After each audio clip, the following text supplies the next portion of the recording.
പ്രിയമുള്ളവരെ, ഇന്ന് വലിയ നോമ്പിൽ 28-ാം ദിനം.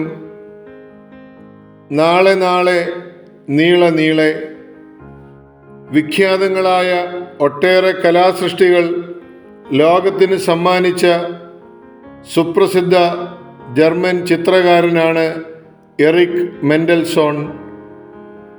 അതിലെന്തുകൊണ്ടും പ്രസിദ്ധമായൊരു ചിത്രമാണ് ഫ്രെഡറിക് ചക്രവർത്തിയും സൈന്യാധിപന്മാരും.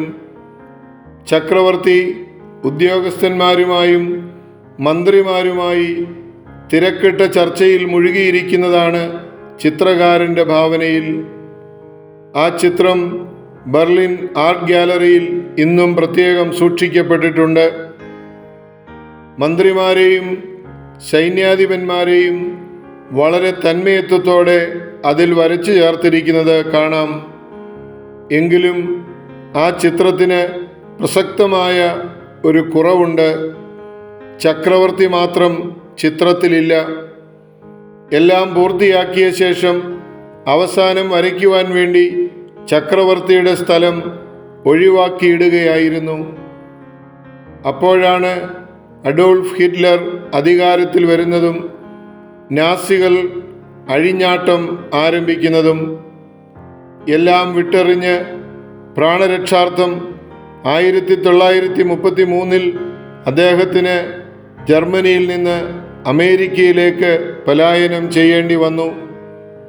മെൻഡൽസോണിൻ്റെ വലിയൊരു സ്വപ്നമായിരുന്നു ആ ചിത്രം.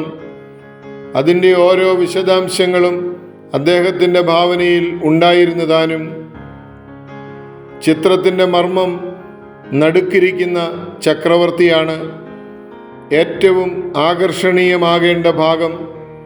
അതുകൊണ്ട് മറ്റെല്ലാം വരച്ചു കഴിഞ്ഞ് അവസാനം അത് വരച്ചു തുടങ്ങാമെന്ന് അദ്ദേഹം കരുതി.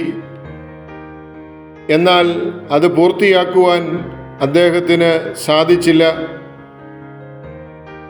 പ്രിയമുള്ളവരെ, ഇതുപോലെ പൂർത്തിയാകാത്ത ചിത്രങ്ങളുടെയും സാക്ഷാത്കരിക്കപ്പെടാത്ത സ്വപ്നങ്ങളുടെയും ഉടമകളല്ലേ നാം ഒക്കെ?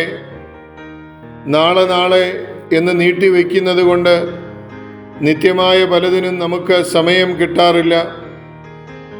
അപ്രധാനങ്ങളായ പലതും പൂർത്തിയാക്കിയിട്ട് പ്രധാനപ്പെട്ടത് തുടങ്ങാമെന്ന് കരുതുന്നതാണ് ഈ ദുര്യോഗത്തിന് കാരണം.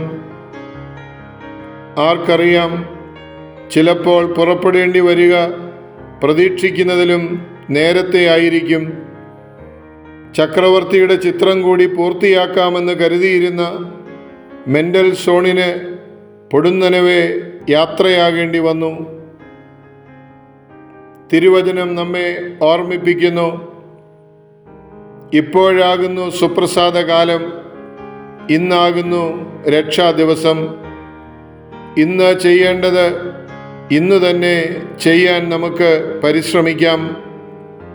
കാരണം നാളെയുടെ ഉടമസ്ഥർ നമ്മളല്ലല്ലോ. ദൈവം ഏൽപ്പിച്ചിട്ടുള്ള ഉത്തരവാദിത്തങ്ങളും കടമകളും മുൻഗണനാക്രമത്തിൽ നിറവേറ്റുവാൻ ഈ നോമ്പുകാലത്തെ ധ്യാനങ്ങളും പ്രാർത്ഥനകളും നമ്മെ സഹായിക്കട്ടെ. അതിനുള്ള വിനയത്തിനായും വിവേകത്തിനായും നമുക്ക് പ്രാർത്ഥിക്കാം. സസ്നേഹം, ഈപ്പനച്ചൻ.